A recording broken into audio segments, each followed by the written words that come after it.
भारतीय संविधान के किस भाग के अंतर्गत नागरिकों को मौलिक अधिकार प्रदान किए गए हैं? भाग 3 अनुच्छेद 12 से 35। संविधान द्वारा मौलिक अधिकारों को लागू करने की शक्ति किसे प्रदान की गई है? सर्वोच्च न्यायालय एवं उच्च न्यायालय को। सर्वोच्च न्यायालय को कौन सा अनुच्छेद के अंतर्गत? आर्टिकल 32 के अंतर्गत। और उच्च न्यायालय 226 के अंतर्गत। अब देखिए, भारतीय संविधान का अनुच्छेद 13 संवैधानिक प्रावधानों को संसद तथा राज्य विधानमंडलों द्वारा बनाए गए नियमों एवं कानूनों को पर क्या है? प्राथमिकता प्रदान करता है। भारतीय संविधान के अनुच्छेद 13 का मुख्य उद्देश्य किसके संदर्भ में संविधान की सर्वोच्चता सुनिश्चित करना है?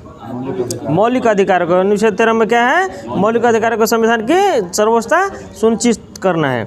भारतीय संविधान में समानता के अधिकार का विस्तार किन अनुच्छेदों में है? 14 से 18। समता एवं समान का अधिकार 14 से 18। भारतीय संविधान का कौन सा अनुच्छेद विधि के समक्ष समानता के अधिकार से संबंधित है? अनुच्छेद 14। भारतीय क्या कानून के समक्ष समानता, विधि के समक्ष समानता है 14। कानून के समक्ष समानता।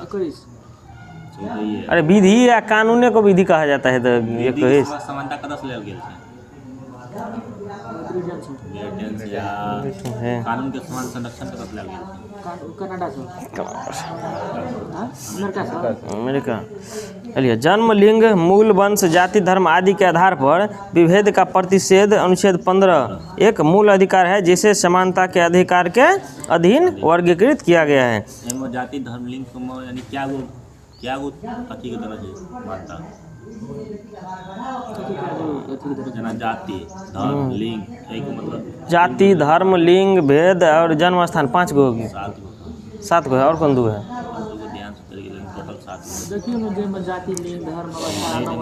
चलिए, भारतीय संविधान की प्रस्तावना में प्रयुक्त समाजवाद शब्द को किस अनुच्छेदों के साथ समग्रता में रखकर सर्वोच्च न्यायालय द्वारा समान कार्य के लिए समान वेतन का मौलिक अधिकार प्रदान किया गया है? अनुच्छेद 14 तथा अनुच्छेद 16। अनुच्छेद 14 तथा 16। भारतीय संविधान के अनुच्छेदों में से कौन सा एक लोक नियोजन के विषय में भारत के सभी नागरिकों को अवसर के समानता की गारंटी देता है? 16 का 1 और 16 का 2। 16 का 1 और 16 का 2। अन्य पिछड़ा वर्ग ओबीसी जातियों के वर्गीकरण हेतु किसकी अध्यक्षता में आयोग गठन किया गया है? जस्टिस रोहिणी। ओबीसी जाति का वर्गीकरण हेतु किसकी अध्यक्षता में आयोग का गठन किया गया है? जस्टिस रोहिणी।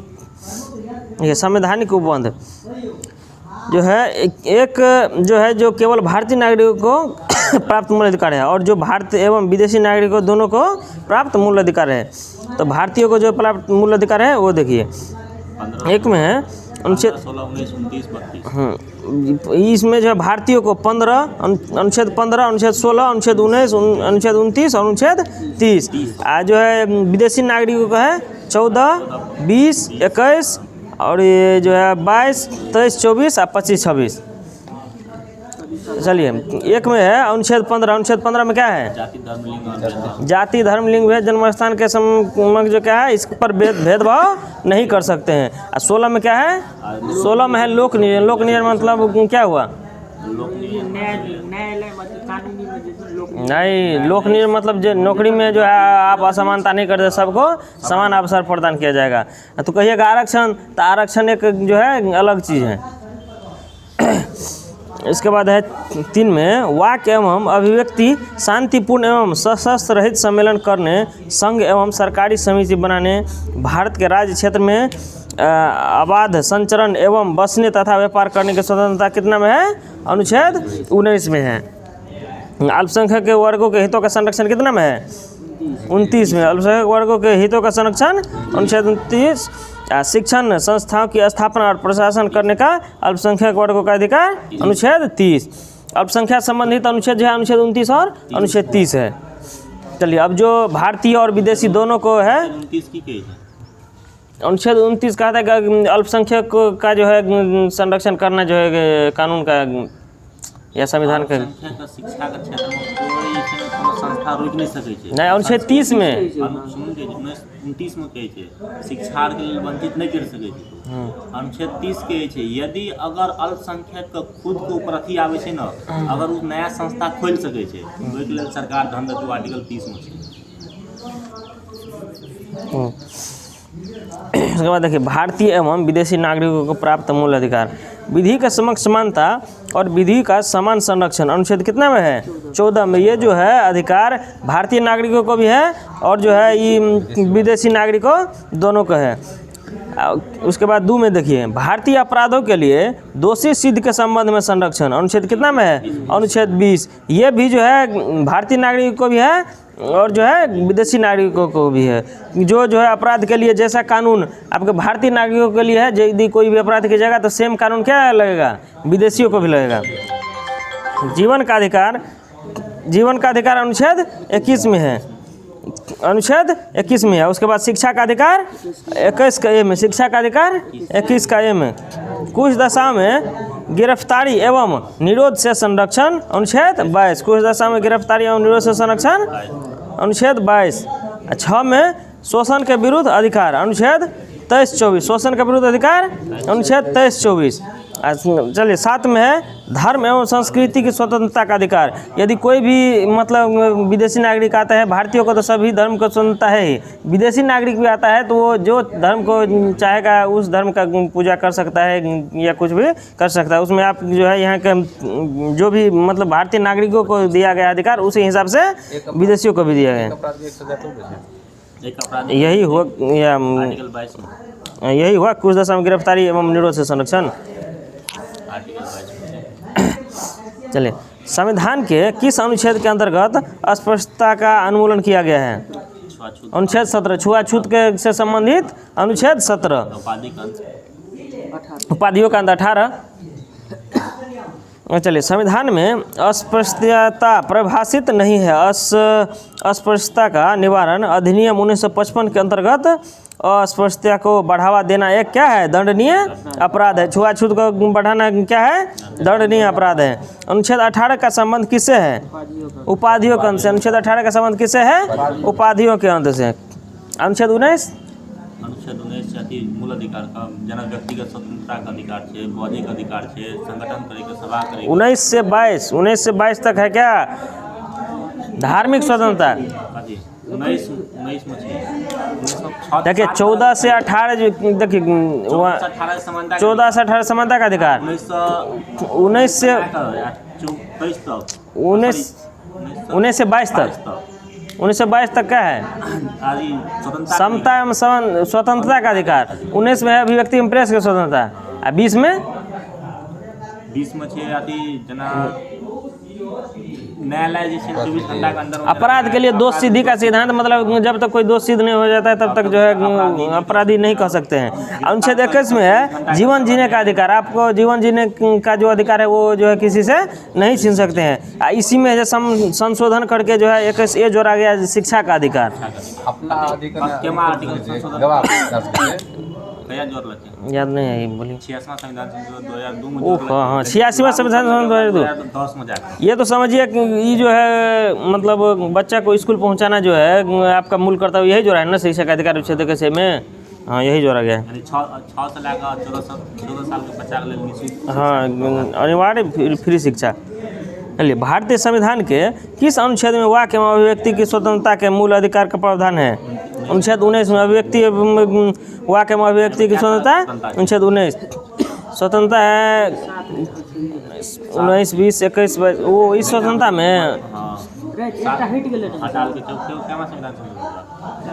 44वां संविधान संशोधन 1978 के द्वारा हटा दिया गया। संपत्ति का अधिकार जगह के वो तो संपत्ति का अधिकार, हाँ संपत्ति का अधिकार घटा गया। आर्टिकल 300 का में डाल दिया है।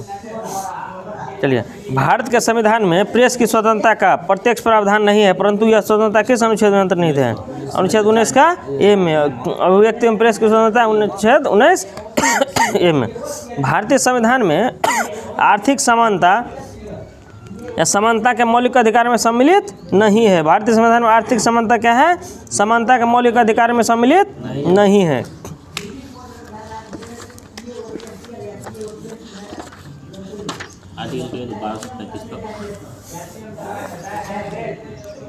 इसमें पेज नंबर बोलिए। ये हुआ था ना कल। चलिए जैव विविधता। भारत का सबसे बड़ा वनस्पति उद्यान कहाँ स्थित है? कोलकाता में। भारत का सबसे बड़ा वनस्पति उद्यान कहाँ स्थित है? कोलकाता में। काजीरंगा राष्ट्रीय उद्यान असम किसके लिए प्रसिद्ध है? एक सींग वाले गेंडे के लिए। काजीरंगा राष्ट्रीय उद्यान असम किसके लिए प्रसिद्ध है? एक सींग वाले गेंडे के लिए। महात्मा गांधी मरीन राष्ट्रीय उद्यान किस राज्य में अवस्थित है? अंडमान निकोबार द्वीप समूह। महात्मा गांधी मरीन राष्ट्रीय उद्यान कहाँ स्थित है? अंडमान और निकोबार द्वीप समूह में। जुआस्म नेशनल पार्क कहाँ स्थित है? मंडला में। जुआस्म नेशनल पार्क मंडला कहाँ स्थित है? मध्य प्रदेश में। कान्हा राष्ट्रीय उद्यान मध्य प्रदेश किसके लिए प्रसिद्ध है? रॉयल बंगाल टाइगर के लिए। कान्हा राष्ट्रीय उद्यान मध्य प्रदेश किसके लिए प्रसिद्ध है? रॉयल बंगाल टाइगर के लिए। वर्ष 1974 में स्थापित नामदफा राष्ट्रीय उद्यान किस राज्य में स्थित है? नामदफा अरुणाचल प्रदेश। नामदफा अरुणाचल प्रदेश। बांदीपुर राष्ट्रीय उद्यान कहाँ स्थित है? कर्नाटक। बांदीपुर राष्ट्रीय उद्यान कहाँ स्थित है? कर्नाटक में। किस वर्ष स्थापित किया गया था? 1974 में। किस वर्ष स्थापित किया गया था? 1974 में। नागरहोल राष्ट्रीय उद्यान कर्नाटक का परिवर्तित नाम क्या है? राजीव गांधी राष्ट्रीय उद्यान। राजीव गांधी राष्ट्रीय उद्यान। नागरहोल राष्ट्रीय उद्यान कर्नाटक का परिवर्तित नाम क्या है? राजीव गांधी राष्ट्रीय उद्यान। नोकरेक जैव मंडलीय क्षेत्र किस राज्य में अवस्थित है? मेघालय में। नोकरेक जैव मंडलीय क्षेत्र किस राज्य में अवस्थित है? मेघालय में। भारत का प्रथम राष्ट्रीय उद्यान कौन सा है? जिम कॉर्बेट राष्ट्रीय उद्यान उत्तराखंड। भारत का प्रथम जो है राष्ट्रीय उद्यान कौन सा है? जिम कॉर्बेट राष्ट्रीय उद्यान उत्तराखंड। रणथंभौर वन्यजीव विहार किस राज्य में स्थित है? राजस्थान में। रणथंभौर वन्यजीव विहार किस राज्य में स्थित है? राजस्थान में। और चलिए महत्वपूर्ण वन्यजीव अभ्यारण्य आंध्र प्रदेश में देखिए कौन कौन है? कोरिंगा, कोलेरू, पुलिकट, नागार्जुन सागर, श्रीशैलम और प्राणहिता कहाँ है? आंध्र प्रदेश में। कोरिंगा, कोलेरू, पुलिकट, नागार्जुन सागर, श्रीशैलम और प्राणहिता कहाँ है? आंध्र प्रदेश में। नागार्जुन सागर, श्रीशैलम, प्राणहिता और किन्नर सानी कहाँ है? तेलंगाना में। नागार्जुन सागर, श्रीशैलम, प्राणहिता और किन्नर सानी कहाँ स्थित है? तेलंगाना में। बिहार में देखिए बड़ेला झील, वर्तमान में इसका क्या नाम है? सलीम अली। उसके बाद भीम बांध, गौतम बुद्ध, काबर झील, कैमूर, वाल्मीकि, विक्रमशिला और गंगा डॉल्फिन कहाँ है? बिहार में। सुखना झील कहाँ है? चंडीगढ़ में। सुखना झील कहाँ है? चंडीगढ़ में। अचानकमार और सीता नदी छत्तीसगढ़। अचानकमार और सीता नदी छत्तीसगढ़ में। भगवान महावीर या मोलेम गोवा में। भगवान महावीर या मोलेम गोवा में। उसके बाद गुजरात में देखिए ग्रेट इंडियन बस्टर्ड, गिर, कच्छ की खाड़ी, नल सरोवर, नारायण सरोवर, पूर्ण जंगली गद्दा कहाँ है? गुजरात में। हिमाचल प्रदेश में चंद्रताल, पोंगडेम झील और रेणुका। हिमाचल प्रदेश में चंद्रताल, पोंगडेम झील और रेणुका। जम्मू कश्मीर में कौन सा है? होकेरसर, सुरिनसर या मानेसर। जम्मू कश्मीर में होकेरसर, सुरिनसर या मानेसर। लद्दाख में चंगथाल या शीत मरुस्थल काराकोरम कहाँ है? लद्दाख में। चंगथाल, शीत मरुस्थल और काराकोरम कहाँ है? लद्दाख में। झारखंड में डालमा, गौतम बुद्ध, हजारीबाग, पारसनाथ, पलामू और तोपचंची कहाँ है? झारखंड में। डालमा, गौतम बुद्ध, हजारीबाग, पारसनाथ, पलामू और तोपचंची कहाँ है? झारखंड में। कर्नाटक में देखिए डांडेली, घाटप्रभा, चिंचोली, ताल कावेरी कहाँ है? कर्नाटक में। डांडेली, घाटप्रभा, चिंचोली और ताल कावेरी कहाँ है? कर्नाटक में। केरल में है थर्डेकर, इडुक्की, नैयार, परम्बिकुलम, मालाबार, पेरियार, वायनाड, कुमारकोम कहाँ है? केरल में। केरल में फेमस है जैसे पेरियार हो गया, उसके बाद परम्बिकुलम हो गया, कहाँ? वायनाड हो गया, कहाँ? केरल में। मध्य प्रदेश में देखिए बोरी, गांधी सागर राष्ट्रीय, चंबल, पन्ना, रातापानी और सोनघड़ियाल कहाँ है? मध्य प्रदेश में। मध्य प्रदेश में हाँ पन्ना, रातापानी और राष्ट्रीय चंबल। गांधी सागर भी क्या है? मध्य प्रदेश में स्थित है। फनसाड, बोर, कलसुबाई, हरिश्चंद्र घाट, मेलघाट, नागजीरा पक्षी, पेनगंगा, उमरेद, कारहंडला कहाँ है? महाराष्ट्र में। भीतरकनिका, चिल्का, गहिरमाथा कहाँ है? उड़ीसा में। भीतरकनिका, चिल्का, गहिरमाथा कहाँ है? उड़ीसा में। पंजाब में हरिके झील, हरिके झील कहाँ है? पंजाब में, हरिके झील पंजाब में। राजस्थान में माउंट आबू, सरिस्का, जवाहर सागर, राष्ट्रीय चंबल वन विहार कहाँ है? राजस्थान में। राष्ट्रीय चंबल तमिलनाडु में, मध्य प्रदेश राजस्थान दोनों का बॉर्डर पे है। तमिलनाडु कोडाई कनाल, नेल्लई, पॉइंट कलिमर, पुलिकट झील, सतमंगलम, कलक्कड़, इंदिरा गांधी कहाँ है? तमिलनाडु। इंदिरा गांधी कहाँ है? तमिलनाडु में।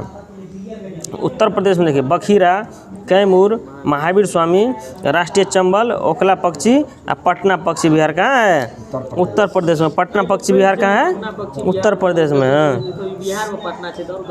अच्छा, दिल्ली में देखिए असोला भाटी, दिल्ली, असोला भाटी कहाँ है? दिल्ली में। पखवी और शेषा ऑर्किड कहाँ है? अरुणाचल प्रदेश में। पखवी और शेषा ऑर्किड अरुणाचल प्रदेश में। असम में दीपोर, बिल पूर्वी, कार्बी, अंगलांग और लावो खोवा कहाँ है? असम में। मिजोरम क्या है? दाम्पा और थोरांटलाग। मिजोरम में क्या है? दाम्पा और थोरांटलाग। सिक्किम में है किताम और पांगोलखा। सिक्किम में कौन है? किताम और पांगोलखा। त्रिपुरा में गुमटी और सेपा हिजाला। त्रिपुरा में क्या है? गुमटी और सेपा हिजाला।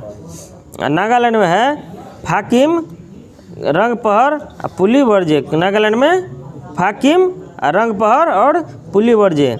उत्तराखंड में कौन है? केदारनाथ। केदारनाथ कहाँ है? उत्तराखंड में।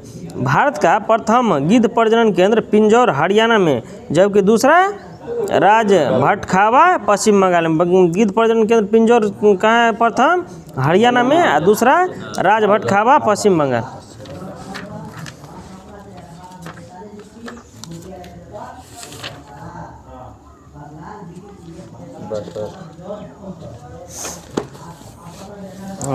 वर्ल्ड ज्योग्राफी में क्या है?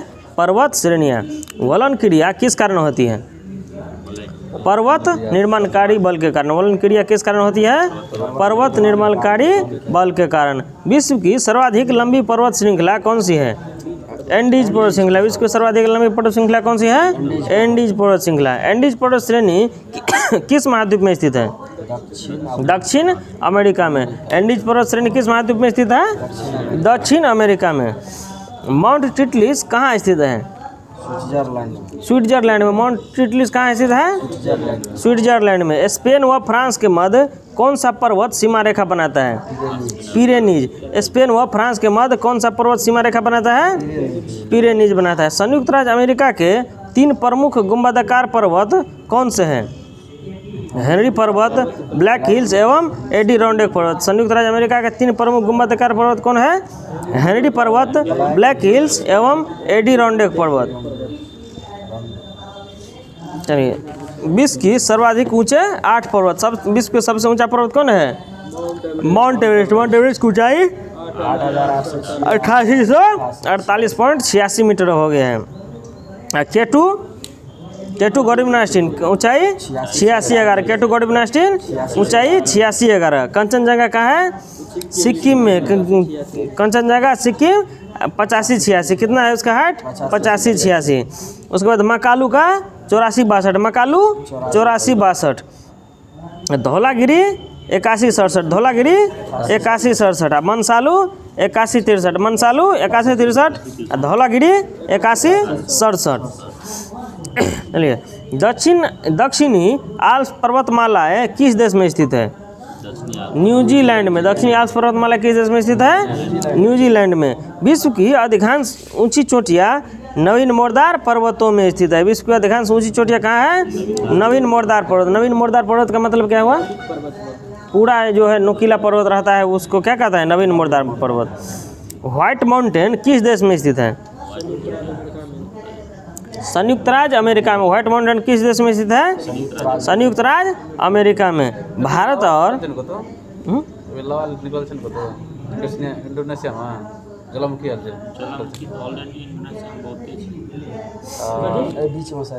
हाँ 23 नवंबर को नया ज्वालामुखी 12,000 साल बाद फिलीपींस में विस्फोट भेलै।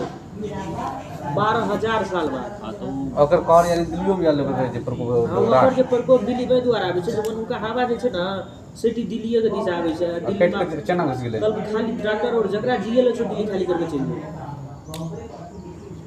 गेल पेट के चना नहीं घुस गेला ये भारत और चलो लोग राख जल है ऊपर कनिया ऊपर नहीं मारे छले विस्फोट मारे छले में 5 मंजिल 15 किलोमीटर ऊपर कल गए कते ऊपर मारे छले बम चलिए भारत और म्यांमार के मध्य कौन सा पर्वत सीमा निर्धारित करता है? बर्मीज एवं अराकानी एवं पर्वत। भारत और म्यांमार के मध्य कौन सा पर्वत सीमा निर्धारित करता है? बर्मीज और अराकानी एवं पर्वत चाप। हिमालय का विस्तार अराकानी एवं पर्वत किस देश में स्थित है? म्यांमार में। हिमालय का विस्तार अराकानी एवं पर्वत किस देश में स्थित है? म्यांमार में। एक बार चेक कीजिए। महाद्वीप प्रवास सिद्धांत का प्रतिपादन सर्वप्रथम किसने किया? F.B. टेलर ने। महाद्वीपीय प्रवास सिद्धांत का प्रतिपादन सर्वप्रथम किसने किया? F.B. टेलर ने। सभी महाद्वीपों का देखिए पर्वत शिखर है। माउंट एवरेस्ट कौन सा महाद्वीप में है? एशिया में। माउंट एवरेस्ट कहाँ कौन सा महाद्वीप में? एशिया महाद्वीप में। किलिमंजारो अफ्रीका में। माउंट किलिमंजारो किस महाद्वीप में? अफ्रीका में। तंजानिया। माउंट एल्ब्रुस यूरोप में। माउंट एल्ब्रुस यूरोप में। माउंट डेनाली उत्तरी अमेरिका में। माउंट डेनाली उत्तरी अमेरिका में। माउंट एकांगुआ दक्षिणी अमेरिका में। माउंट एकांगुआ दक्षिणी अमेरिका में। माउंट कोस्युस्को ऑस्ट्रेलिया में। माउंट कोस्युस्को ऑस्ट्रेलिया में। विंसन मैसिव अंटार्कटिका में। विंसन मैसिव अंटार्कटिका में। चलिए यही पर्वत श्रेणी कीजिएगा, बहुत है। मोरदार या वलित पर्वत का निर्माण चट्टानों में पृथ्वी के आंतरिक शक्तियों द्वारा मोड़ या वलन के कारण होता है। मोरदार या वलित पर्वत का निर्माण चट्टानों में पृथ्वी के आंतरिक शक्तियों द्वारा मोड़ या वलन के कारण होता है। चलिए विश्व की प्रमुख पर्वत श्रेणियाँ।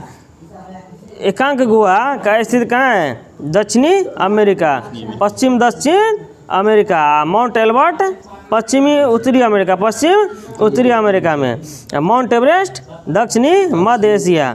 जो माउंट एवरेस्ट कहाँ है? दक्षिणी मध्य एशिया में।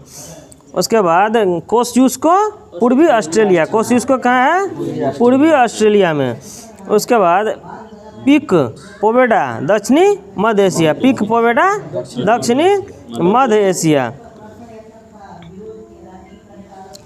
उसके बाद देमाबंद कहाँ है? ईरान में। देवबंद और को सुल्तान ईरान में। उसके बाद माउंट एल्ब्रुस कहाँ है? रूस में। एल्ब्रुस रूस में। माउंट मैकिनले अलास्का में। माउंट मैकिनले अलास्का में। उसके बाद कोर्नो ग्रांडे कहाँ है? इटली में। कोर्नो ग्रांडे इटली में। उसके बाद माउंट ब्लैंक मध्यवर्ती यूरोप में। माउंट ब्लैंक कहाँ है? मध्यवर्ती यूरोप में। टियोटेपेक मैक्सिको। टियोटेपेक कहाँ है? मैक्सिको में।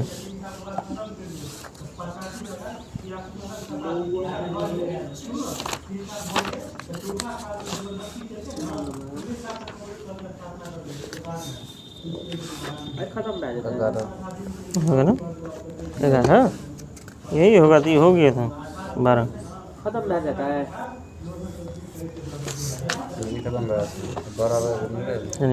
हमरा ओजोन परत के छठिए तक छै। अंतर्राष्ट्रीय पर्यावरणीय सम्मेलन व संधिया। अंतर्राष्ट्रीय मानव पर्यावरण सम्मेलन स्टॉकहोम सम्मेलन को क्या कहा था? पर्यावरण का मैग्ना कार्टा कहते हैं। कितना ईस्वी में हुआ है? 1972 ईस्वी में। कितना ईस्वी में? 1972 ईस्वी में। इसमें निर्णय क्या लिया गया था? संयुक्त राष्ट्र पर्यावरण कार्यक्रम UNEP की स्थापना, 5 जून को पर्यावरण दिवस मनाने का निर्णय, मानव विकास और पर्यावरण के मध्य संघर्ष को कम करने की दिशा में किया गया प्रथम प्रयास। कब किया गया था? 1972 में। उसके बाद दूसरा सम्मेलन है हेलसिंकी सम्मेलन। कौन सा है? हेलसिंकी सम्मेलन। कितने ईस्वी में? 1974 में। इसमें क्या निर्णय लिया गया था कि समुद्री पर्यावरण की सुरक्षा करना। समुद्री पर्यावरण की सुरक्षा 1974 में। कौन सा सम्मेलन के द्वारा? हेलसिंकी सम्मेलन। हेलसिंकी सम्मेलन। उसके बाद लंदन सम्मेलन। लंदन सम्मेलन 1975 में, लंदन सम्मेलन 1975 में। तो इसमें क्या निर्णय लिया गया था कि समुद्र में कचरे के निस्तारण का प्रतिषेध, समुद्र में कचरे के निस्तारण का प्रतिषेध। 4 में है यूरोपीय वन्य जीव व प्राकृतिक निवास क्षेत्र संरक्षण सम्मेलन। इसमें क्या निर्णय लिया गया था? प्रजाति संरक्षण का। क्या निर्णय लिया गया? प्रजाति संरक्षण। और 5 में देखिए वियना सम्मेलन। वियना सम्मेलन इम्पोर्टेंट है। वियना सम्मेलन कब हुआ था? 1985 में। ओजोन स्तर या परत का संरक्षण के लिए कौन सा ये जो क्या निर्णय लिया गया था वियना सम्मेलन में? या ओजोन परत का क्या करना है? संरक्षण करना है।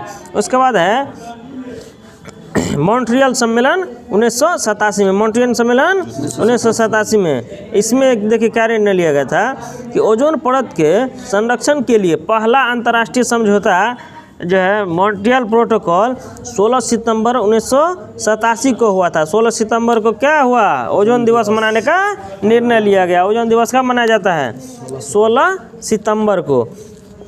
7 में है रियो सम्मेलन। रियो सम्मेलन या पृथ्वी सम्मेलन कब हुआ था? 1992। कब हुआ था? 1992 में। इसमें क्या निर्णय लिया गया? तो पर्यावरण विकास के लिए अंतर्राष्ट्रीय सहयोग एजेंडा 21 क्या किया गया? स्वीकृत किया गया। पर्यावरण विकास के लिए अंतर्राष्ट्रीय सहयोग एजेंडा 21 क्या किया गया? स्वीकृत किया गया। जलवायु परिवर्तन पर संयुक्त राष्ट्र फ्रेमवर्क कन्वेंशन की स्थापना किया गया। इसको शॉर्टकट में क्या कहते हैं? UNFCCC। उसके बाद 8 में देखिए नैरोबी घोषणा पत्र। नैरोबी घोषणा पत्र 1997 में। अंतर्राष्ट्रीय संधियों का प्रभावी क्रियान्वयन। नैरोबी घोषणा पत्र में क्या है? 1997 में अंतर्राष्ट्रीय संधियों का प्रभावी क्रियान्वयन।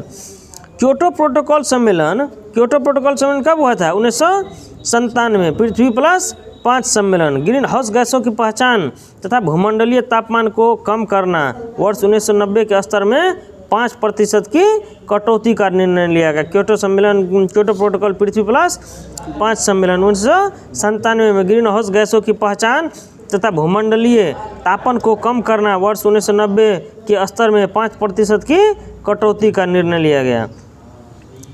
10 में है जोहान्सबर्ग रियो प्लस 10 सम्मेलन। रियो प्लस 10 सम्मेलन। और उसके बाद पृथ्वी प्लस 10 सम्मेलन 2002 में।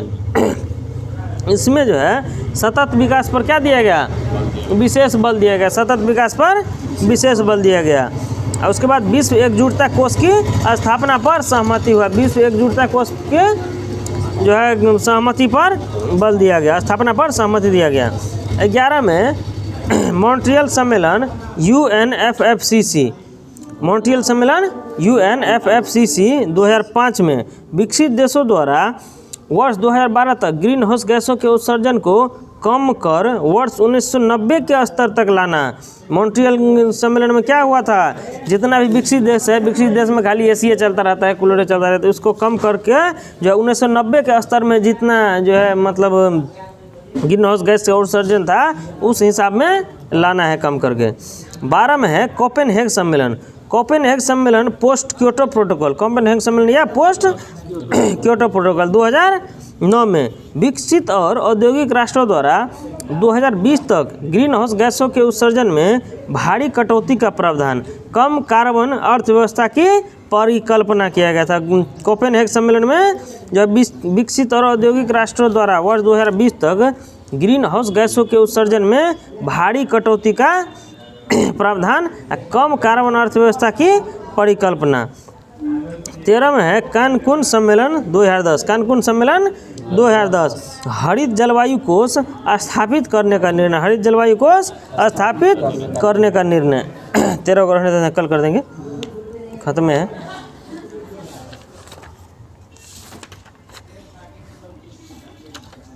इसमें कौन सा ये होगा ना?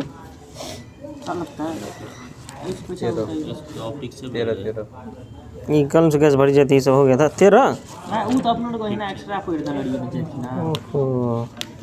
ये होगा। चलिए प्रकाशिकी में अगला पेज है 13। दूरदर्शन के संकेत एक निश्चित दूरी के बाद क्यों नहीं मिल पाते हैं? पृथ्वी की सतह वक्राकार होने के कारण। पृथ्वी की सतह वक्राकार होने के कारण। दूरदर्शन प्रसारण में सर्व संकेतों का प्रेषण करने के लिए किस तकनीक का प्रयोग किया जाता है? आवृत्ति मॉड्यूलन का। दूरदर्शन प्रसारण में सर्व संकेतों का प्रेषण करने के लिए आवृत्ति मॉड्यूलन का। किसी व्यक्ति का पूरा प्रतिबिंब देखने के लिए समतल दर्पण की न्यूनतम ऊंचाई कितनी होनी चाहिए? उसका आधा होना चाहिए। वस्तु कितना होना चाहिए? आधा होना चाहिए। वाहनों में पृष्ठ दृष्टि दर्पण के रूप में दृश्यावलोकन के लिए उत्तल दर्पण का प्रयोग किया जाता है। वाहनों में पृष्ठ दृष्टि दर्पण के रूप में दृश्यावलोकन के लिए उत्तल दर्पण का क्या किया जाता है? प्रयोग किया जाता है। दृष्टि पटल पर किस प्रकार का चित्र बनता है? वस्तु से छोटा व उल्टा। वस्तु से छोटा व उल्टा। किस रंग के प्रकाश की ऊर्जा सर्वाधिक होती है? नीला प्रकाश का। ऊर्जा के सबसे ज़्यादा किस प्रकार के प्रकाश में? नीला प्रकाश में। एक आँख की अपेक्षा दो आँखों से देखना अधिक स्पष्ट होता है, इसका क्या कारण है? इससे देखी जाने वाली वस्तु मतलब दो आँख से देखेगा तो इसका जो है वास्तविक स्थिति और गहराई का सही अनुमान होता है। एक आँख बंद करे हुए देख सकते हैं लेकिन जो है सही अनुमान नहीं लगता है। वायुमंडल में प्रकाश के प्रकीर्णन का प्रमुख कारण क्या है? वायु में उपस्थित धूलकण। वायु में उपस्थित धूलकण। अंतरिक्ष यात्री को आकाश का रंग कैसा दिखाई देता है? काला दिखाई देता है। अंतरिक्ष यात्री को आकाश का रंग काला दिखाई देता है। निकट दृष्टि दोष को दूर करने के लिए अवतल लेंस का प्रयोग किया जाता है। निकट दृष्टि दोष के लिए अवतल लेंस और दूर दृष्टि दोष के लिए उत्तल लेंस का। लेंस की क्षमता की इकाई क्या है? डायोप्टर। लेंस की क्षमता की इकाई डायोप्टर। इसका फॉर्मूला क्या होता है? D बराबर 1/f मीटर में। 1/f। चलिए तरंग दैर्घ्य है बैगनी का 3900 से 4460। बैगनी का 3900 एंगस्ट्रॉम से 4460। नीला या जामुनी 4460 से 4650। नीला या जामुनी का 4460 से 46 में। आसमानी का 4650 से 5000 एंगस्ट्रॉम। 4650 से 5000 एंगस्ट्रॉम। हरा का 5000 से 5700 एंगस्ट्रॉम। हरा का 5000 एंगस्ट्रॉम से 5700 एंगस्ट्रॉम। पीला का 5700 से 5900 एंगस्ट्रॉम। 5700 से 5900 एंगस्ट्रॉम। नारंगी का 5900 से 6200। नारंगी का 5900 से 6200। लाल का 6200 से 7600। 6200 से 7600। चलिए धूप के चश्मे की क्षमता कितनी होती है? 0 डायोप्टर। धूप के चश्मे की क्षमता कितनी होती है? 0 डायोप्टर। अधिक मतलब देखने के लिए जो उपयुक्त रोशनी है उसका तरंग दैर्घ्य कितना होना चाहिए? देखने के लिए उपयुक्त रोशनी का तरंग दैर्घ्य 350 से 750। 350 कन्फर्म नहीं है, यही हम शायद पढ़े। 350 से जो है 750 एंगस्ट्रॉम। एक समतल दर्पण की वक्रता त्रिज्या होती है कितनी? अनंत। समतल दर्पण की वक्रता त्रिज्या अनंत। अब प्रसारी ब्रह्मांड की संकल्पना किस सिद्धांत पर आधारित है? डॉपलर के प्रभाव। प्रसारी ब्रह्मांड की संकल्पना किस सिद्धांत पर आधारित है? डॉपलर प्रभाव पर। जल में वायु का बुलबुला किस प्रकार के लेंस की तरह व्यवहार करता है? अवतल लेंस। जल में वायु का बुलबुला किस प्रकार के लेंस की तरह व्यवहार करता है? अवतल लेंस। खोज बत्ती में कौन सा दर्पण प्रयुक्त होता है? अवतल दर्पण। खोज बत्ती में अवतल दर्पण।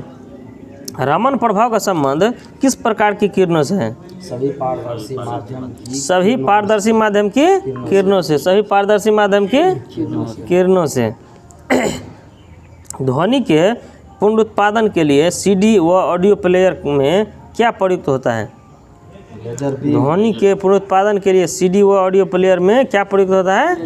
लेजर बीम का प्रयुक्त होता है। जब दो समांतर समतल दर्पणों के मध्य कोई वस्तु रख दी जाती है उस पर कितना क्या प्रतिबिंब बनेगा? अनंत प्रतिबिंब बनेगा। दो समांतर समतल दर्पणों के मध्य कौन वस्तु रख दी जाती है तो उस पर क्या बनेगा? अनंत प्रतिबिंब बनेगा।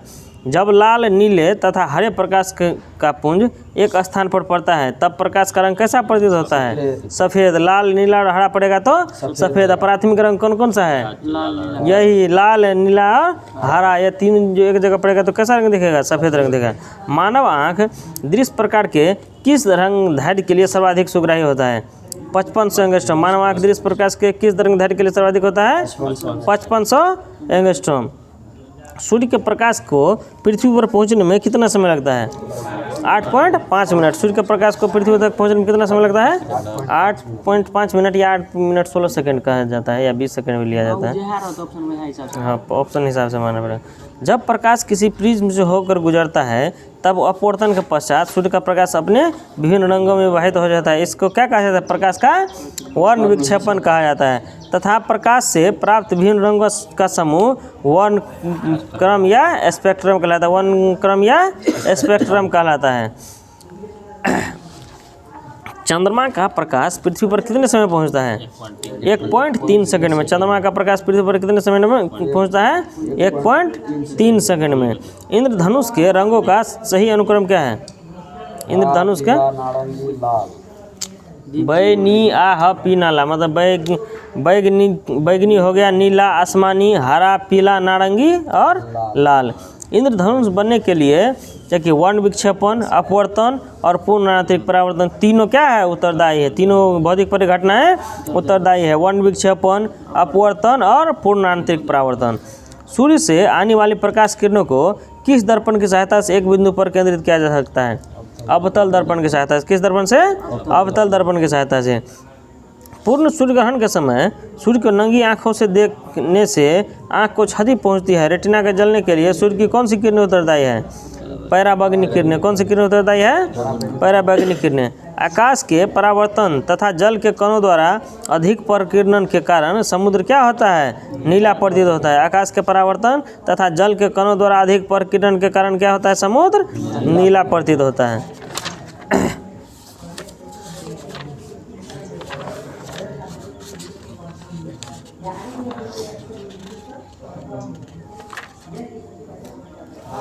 ये होगा ना। केमिस्ट्री में है कार्बनिक रसायन या ऑर्गेनिक केमिकल। पॉलीथीन का निर्माण किस रासायनिक बहुलकीकरण के द्वारा किया जाता है? एथिलीन। पॉलीथीन का निर्माण किस रासायनिक बहुलकीकरण के द्वारा किया जाता है? एथिलीन के द्वारा। डीजल ईंधन में प्रयुक्त होने वाला ईंधन कौन सा है? डीजल वाष्प और वायु। डीजल वाष्प और वायु। डीजल की शुद्धता किसके द्वारा ज्ञात किया जाता है? मतलब कौन सा, जैसे ऑक्टेन संख्या है और सीटेन संख्या है, तो किसके द्वारा?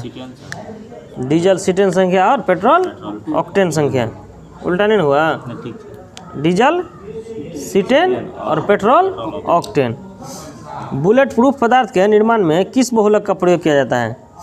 पॉलीएमाइड का। बुलेट प्रूफ पदार्थ के निर्माण में किस बहुलक का प्रयोग किया जाता है? पॉलीएमाइड का। कच्चे फलों को पकाने के लिए कौन सा गैस का प्रयोग किया जाता है? एसिटिलीन गैस का। कच्चे फलों को पकाने के लिए कौन सी गैस का प्रयोग किया जाता है? एसिटिलीन का। स्वचालित वाहनों में प्रदूषण नियंत्रण हेतु प्रयुक्त सीएनजी गैस में कौन सा तत्व पाया जाता है? मीथेन पाया जाता है। स्वचालित वाहनों में प्रदूषण नियंत्रण हेतु प्रयुक्त सीएनजी गैस में कौन सा तत्व पाया जाता है? मीथेन पाया जाता है। मीथेन का फॉर्मूला CH4। मीथेन का फॉर्मूला CH4। मीथेन के अपघटन से प्राप्त स्याही किस कार्य के लिए प्रयुक्त होता है? छपाई में। मीथेन के अपघटन से प्राप्त स्याही किस कार्य के लिए प्रयुक्त की जाती है? छपाई में। वनस्पति तेलों के हाइड्रोजनीकरण में किस उत्प्रेरक का प्रयोग किया जाता है? निकिल का। वनस्पति तेलों के हाइड्रोजनीकरण में किस उत्प्रेरक का प्रयोग किया जाता है? निकिल का। वेल्डिंग में किस गैस का प्रयोग किया जाता है? ऑक्सीजन तथा एसिटिलीन। वेल्डिंग में किस गैस का प्रयोग किया जाता है? ऑक्सीजन तथा एसिटिलीन। बर्तन की सतह पर न चिपकने वाले बहुलक को क्या कहते हैं? टेफ्लॉन कहते हैं। बर्तन की सतह पर न चिपकने वाले बहुलक को क्या कहते हैं? टेफ्लॉन। वाहनों के इंजन में उत्पन्न धात्विक ध्वनि क्या कहलाती है? अपस्फोटन। वाहनों के इंजन में उत्पन्न धात्विक ध्वनि क्या कहलाती है? अपस्फोटन। वाहनों में अपस्फोटन को कम करने के लिए ईंधन टेट्रा एथाइल लेड तथा बेंजीन टैलून जैलिन का मिश्रण मिलाया जाता है। वाहनों में अपस्फोटन को कम करने के लिए ईंधन टेट्रा एथाइल लेड तथा बेंजीन टैलून और जैलिन का मिश्रण मिलाया जाता है। ऑटोमोबाइल इंजनों में प्रतिहिम के रूप में किसका प्रयोग किया जाता है? एथिलीन ग्लाइकोल का। ऑटोमोबाइल इंजन में प्रतिहिम के रूप में किसका प्रयोग किया जाता है? एथिलीन ग्लाइकोल का। भारी वाहनों में ईंधन के रूप में डीजल का प्रयोग क्यों किया जाता है? तो उच्च क्षमता और आर्थिक बचत के लिए। उच्च क्षमता और आर्थिक बचत के लिए। भोपाल गैस त्रासदी में कौन सा गैस रिसाव हुआ था? Methyl isocyanide. Methyl isocyanide. किस रासायनिक यौगिक को मिर्वेन का तेल कहा जाता है? मिर्वेन का तेल नाइट्रोबेंजीन को। मिरीबेन का तेल किसे कहा जाता है? नाइट्रोबेंजीन को। नाइट्रोग्लिसरीन के संघटक के रूप में कार्डाइट और ब्लास्टिंग जिलेटिन पदार्थ पाया जाता है। नाइट्रोग्लिसरीन के संघटक के रूप में कार्डाइट और ब्लास्टिंग जिलेटिन पदार्थ पाया जाता है। कच्ची चीनी को रंग विहीन करने हेतु किस चारकोल का प्रयोग किया जाता है? एनिमल चारकोल का।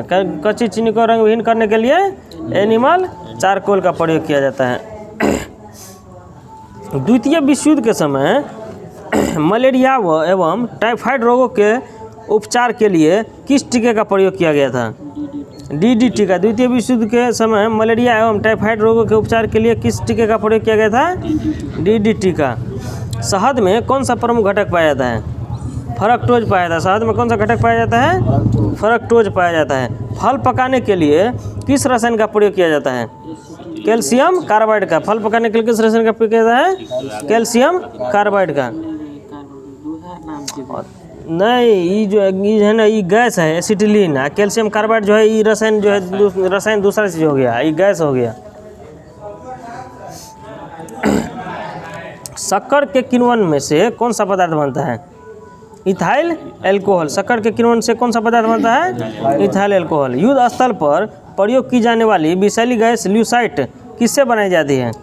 एसिटिलीन से। युद्ध स्थल पर प्रयोग की जाने वाली विषैली गैस ल्यूसाइट किससे बनाई जाती है? एसिटिलीन से। धान के खेतों में किस गैस का उत्पादन होता है? मीथेन का। धान के खेतों में कौन सा गैस का उत्पादन होता है? मीथेन का। किस एल्कोहल को वुड स्पिरिट के नाम से जाना जाता है?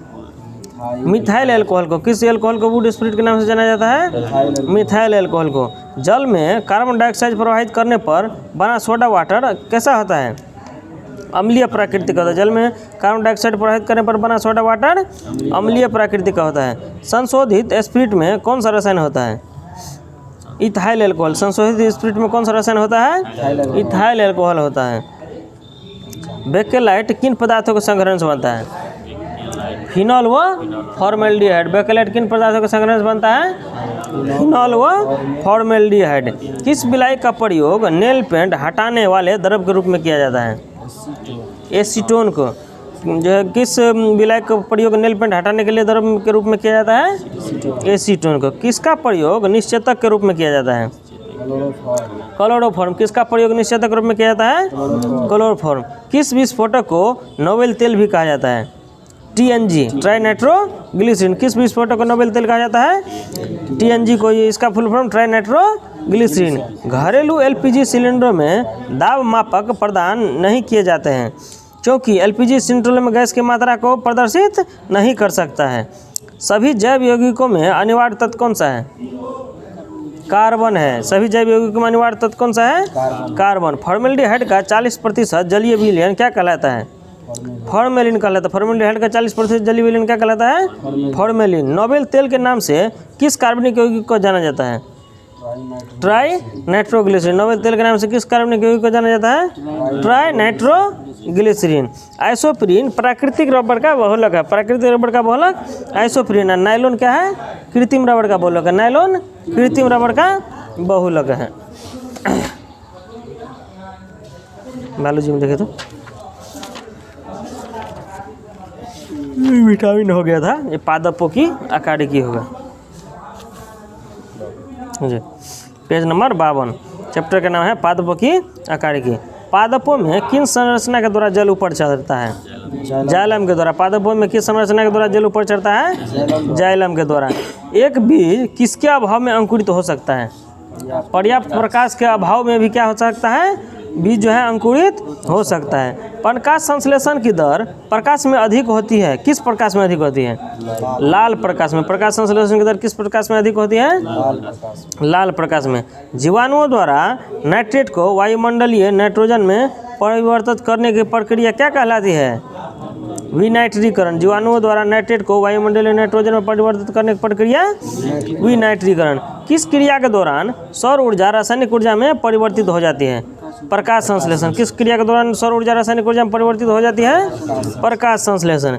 वृद्धि रोधक के रूप में कार्य करते हैं FCC का अम्ल व इथाइलिन। FCC का अम्ल व इथाइलिन वृद्धि रोधक के रूप में क्या कार्य करता है? FCC का अम्ल व इथाइलिन। पुष्पित पौधे के बीज किसके बने होते हैं? भ्रूण खाद्य संग्रह तथा आवरण के। पुष्पित पौधे के बीज किसके बने होते हैं? भ्रूण खाद्य संग्रह तथा आवरण के। प्रकाश संश्लेषण पादप के किस कोशिका में होता है? क्लोरोप्लास्ट में। प्रकाश संश्लेषण पादप के किस कोशिका में होता है? क्लोरोप्लास्ट में। यदि हम केचुए अथवा जोंक पर नमक छिड़कते हैं तो वह क्यों मर जाता है? परासरण परघात के कारण, या विपरीत परासरण भी कहते हैं। परासरण परघात के कारण, जैसे खून भोग करके मर जाता है जोंक पर छिड़कते हैं। कौन सी फसल मिट्टी को अतिरिक्त नाइट्रोजन प्रदान करती है? मटर। कौन सी फसल मिट्टी को अतिरिक्त नाइट्रोजन प्रदान करती है? मटर। कौन सा तत्व पौधे के विकास में आवश्यक नहीं है? सोडियम। पौधे के विकास में कौन सा तत्व जो है आवश्यक नहीं है? सोडियम। वर्मी कंपोस्ट क्या है? कार्बनिक जैव उर्वरक या जैविक खाद समझिए। वर्मी कंपोस्ट क्या है? कार्बनिक जैव उर्वरक। किस पौधे को औषधिक भारतीय चिकित्सक कहा जाता है? आंवला को। आंवला से कौन सा विटामिन? Vitamin C. कौन सा विटामिन? Vitamin C. अफीम पौधे के किस भाग से प्राप्त किया जाता है? अफीम पौधे का अधपके फल से प्राप्त किया जाता है। यहाँ गलत जो है दिया। अफीम पौधे के किस भाग से प्राप्त है? अधपके फल से प्राप्त किया जाता है ना। सही बात है। सबसे पहले बनने वाले प्राथमिक जाइलम तत्व को क्या कहते हैं? प्रोटोजाइलम। सबसे पहले बनने वाले प्राथमिक जाइलम तत्व को क्या कहते हैं? प्रोटोजाइलम। कॉफी पौधे के किस भाग से प्राप्त होती है? बीज से। कॉफी पौधे के किस भाग से प्राप्त होता है? बीज से। रेशम के कीट सामान्यतः किस पेड़ पर लगते हैं? शहतूत के पेड़ पर। रेशम का कीट सामान्यतः किस पेड़ पर पाले जाते हैं? शहतूत के पेड़ पर। भूमि की उर्वरता को घटाने वाला जीवाणु कौन सा है? थायोबैसिलस विनाइट्रिफिकेंस। थायोबैसिलस विनाइट्रिफिकेंस। जीवाणु में प्रकाश संश्लेषण क्रिया में हाइड्रोजन दाता सामान्यतः कौन होता है? Hydrogen sulphide. जीवाणु प्रकाश संश्लेषण क्रिया में हाइड्रोजन दाता सामान्यतः कौन सा है? Hydrogen sulphide. किस समूह के पौधे को जीवन चक्र में 2 स्वतंत्र पीढ़ियों का एकांतरण होता है? टेरिडोफाइट्स। किस समूह के पौधे को जीवन चक्र में 2 स्वतंत्र पीढ़ियों का एकांतरण होता है? टेरिडोफाइट्स। वायु प्रदूषण के सूचक होते हैं? लाइकेन। वायु प्रदूषण के सूचक होते हैं? लाइकेन। अंडाशयविहीन पुष्पोद्भिद क्या कहलाते हैं? जिम्नोस्पर्म्स। अंडाशयविहीन पुष्पोद्भिद क्या कहलाते हैं? जिम्नोस्पर्म्स। बरगद की शाखाओं से निकलने वाली जड़ों को क्या कहा जाता है? स्तंभ मूल। बरगद की शाखाओं से निकलने वाली जड़ों को क्या कहा जाता है? स्तंभ मूल कहा जाता है। परजीवी पौधे अपने पोषद से किस अंग द्वारा भोजन का अवशोषण करता है? चुस्कांग द्वारा। जैसे ये परजीवी पौधे का मतलब क्या? कोनो पौधा पे दूसरा पौधा उग जाता है तो वो किस द्वारा जो है भोजन करता है? चुस्कांग द्वारा। किस प्रकार के पौधे की जड़ों में द्वितीयक वृद्धि पाई जाती है? द्विबीजपत्री पौधे में। द्विबीजपत्री पौधे। द्विबीजपत्री पौधे का एक उदाहरण?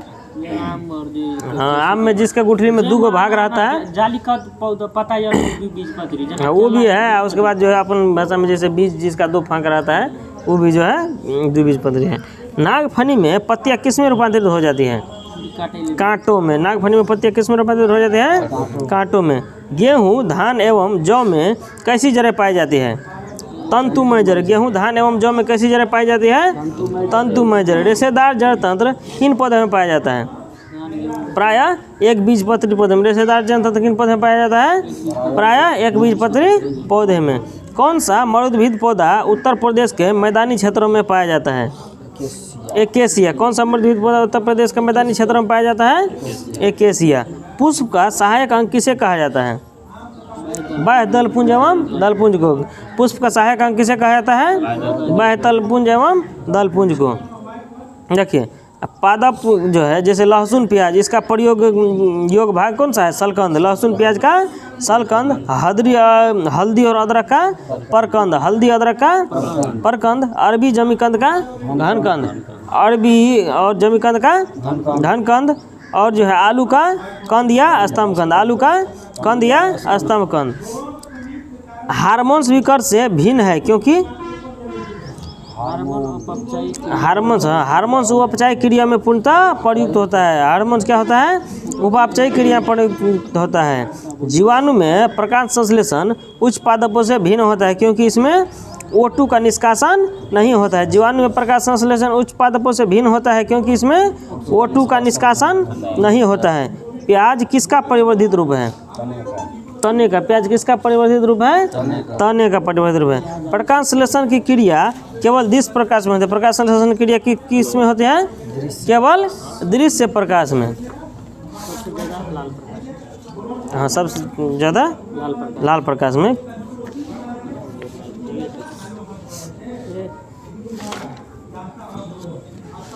ये होगा ना।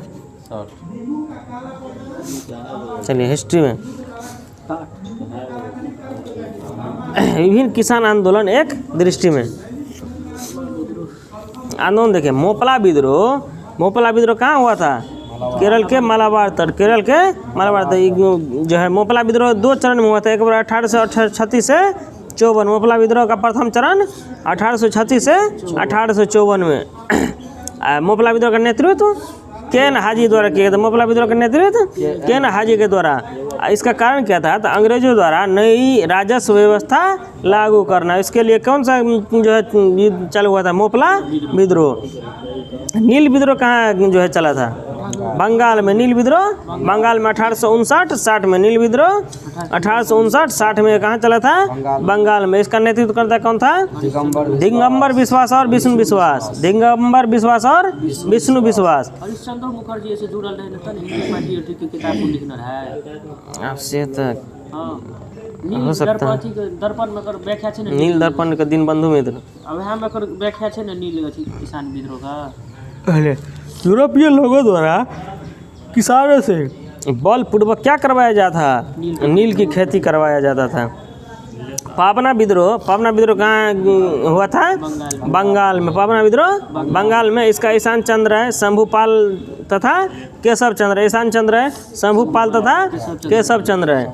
इसका कारण था अधिक लगान तथा वर्ष 1859 के अधिनियम के अंतर्गत मिली काश्तकारों की जमीन पर कब्जे।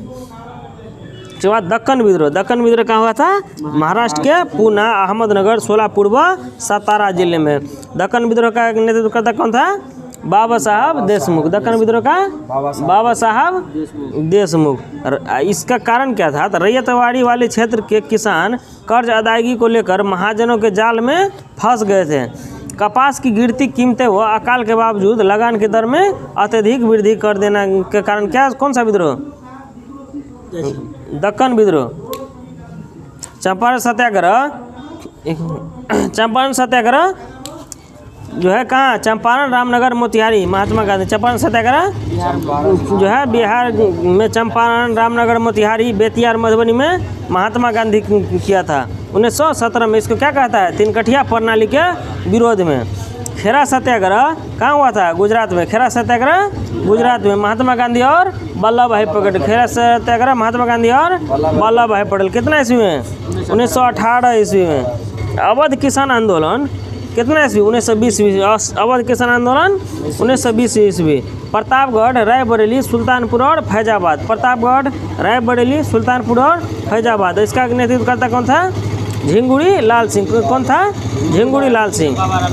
इसमें भी है अवैध लगान व बेदखली अधिनियम लागू और अवैध मालगुजारी संशोधन नियम से लगान में बढ़ोतरी। अधिकतर आंदोलन लगाने में बढ़ोतरी के कारण हुआ था।